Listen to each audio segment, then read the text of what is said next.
I didn't even have time to figure out what I was looking at before Karen started screaming that I was stealing her brand new SUV. One second, I was lifting the old garage door at my uncle's cabin. The next, I had half the neighborhood recording me on their phones, police sirens echoing through the pines, and my hands raised like I was some criminal caught in the act. All because of her, because the HOA's self-crowned queen decided the shiny car under that tarp must belong to her. When I drove up to the lake that weekend, I thought I was coming home. My Uncle Ray had left me the cabin when he passed a quiet brown house tucked into the trees, the kind of place that smelled like cedar and dust and summers when I was a kid. I wanted peace. I wanted a reset. Instead, I walked straight into a war zone I didn't know existed. The first time I met Karen, she was arranging rocks around her flower bed like she was leading troops into battle. She wore her HOA badge on her shirt like it was a sheriff's star. "I'm Karen, Vice President of Lake Cedar Shores HOA," she announced like I should salute. She listed off rules before she even said, "Welcome grass? Height trash bins. No parking overnight." She talked about the shiny new SUV she had coming that weekend, silver, all the packages for transparency, she said. I nodded, smiled, tried to play nice. But the way her eyes lingered on my cabin, on the old garage door jammed in its track, told me I was already on her radar. The next morning, I decided to face that garage. My uncle had left a brass key labeled "Garage" on the counter. I oiled the tracks, banged a dent out with a mallet, and finally the door gave. I expected cobwebs, rusty tools. Instead, light poured in across a brand new silver SUV. Plastic still on the seats, paper tags swinging, even a ribbon on the passenger chair.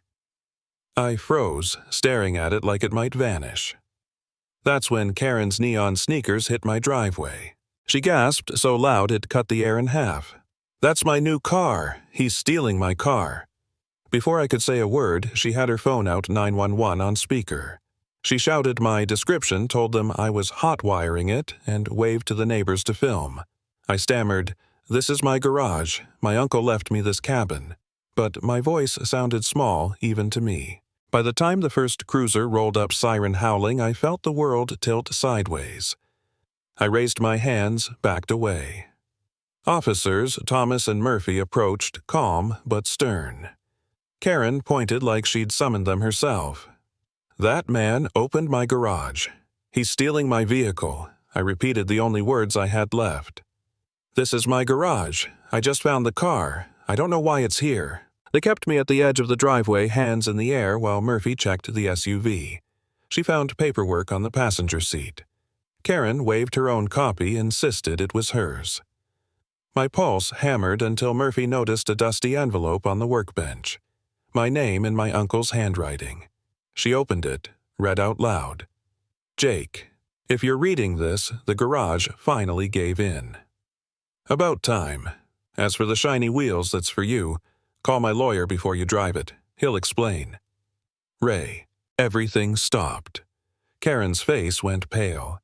Neighbors leaned in. And right then, a black sedan pulled up. A man in a suit stepped out carrying a briefcase. "I assume you've read the letter," he said. He introduced himself as Grant Walters, my uncle's lawyer, and laid it out. Ray had purchased the vehicle weeks before he died, title and insurance in my name. The car was mine. Karen's jaw dropped. "No, that's not fair. I claimed it, I told everyone. But it was over, or so I thought." That night she came back standing on my porch with a heavy-set man in an HOA security polo. "Carl, you planning to fix that garage door?" he asked. Karen crossed her arms. "A safety hazard. 24 hours, Jake." I agreed I was going to fix it anyway, but her eyes weren't on the door. They were on the SUV in my drive. That vehicle can't stay outside. HOA rules. I said I'd tarp it until the door was repaired. Carl accepted. Karen didn't. Her smile was thin, victorious, like she'd just claimed round one. Later, my phone buzzed with a text from an unknown number. "Enjoy the car while you can." Out in the dark, I heard footsteps crunching gravel near the tree line.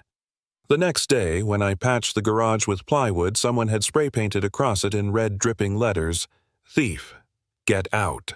I'll be honest, my chest hollowed out. For a moment I thought maybe they were right. Maybe I didn't belong here. Maybe I should sell the cabin and walk away before things got uglier. I sat at the table, staring at the note from my uncle, wondering if I was strong enough for any of this. But then I remembered Ray's words when I was a kid. "This place is where you remember who you are, kid." That voice pulled me back. I wasn't going to let Karen or anyone rewrite who I was. Grant came back the next day grim. "Your uncle wasn't just a cabin owner," he said. "He was involved in land deals around this lake.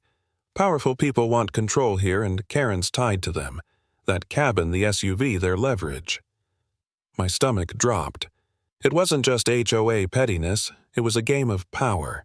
That night I heard another car outside. In the woods, a tall man with a scar along his jaw found me on the dock.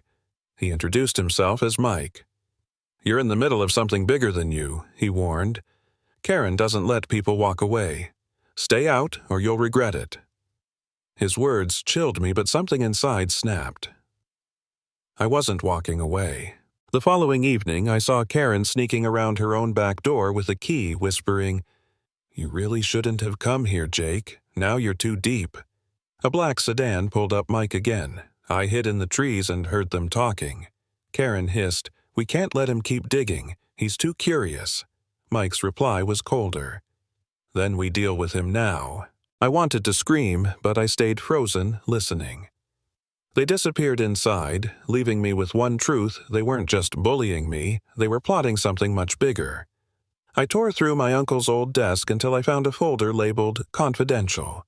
Inside were maps, contracts, blueprints, plans to develop the land around the lake signed by people like Karen and Mike. The HOA was just a front. I called Grant, demanding he come back. When he arrived that night, Mike and Karen were already waiting in the clearing behind my cabin. Karen stepped out of the dark eyes blazing.